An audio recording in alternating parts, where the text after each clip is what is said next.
when you watch the Knicks, as from a coaching standpoint, what bothers you? Like, what don't the Knicks do well? Well, I think Hornacek, if given time, he's an excellent offensive coach.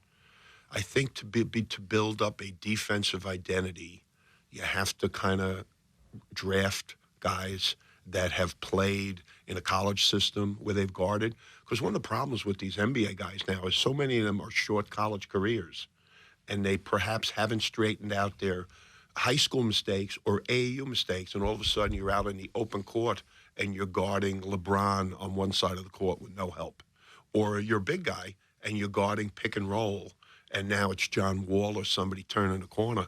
I don't know what you do with those guys other than repetition. Yeah. Right. And once the season starts in the NBA, if that roster doesn't fit, you really can't change it a great deal because you play so many games. So it's just incomplete roster. Are you a fan of Carmelo Anthony's overall game? Are you among the guys that believe? We all know he's one of the great scorers of his time, and he's a Hall of Famer, and he'll be maybe top 5 or 6 when it's all said and done in points.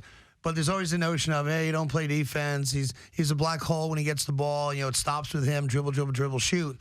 But how would you handicap his game today? Well, his game is what it is. And I think you have to be able to put him in a position where, I think one of the things that like Popovich and Kerr do is that you don't put the ball in the hands of somebody on the first side that you're attacking who holds on to the ball.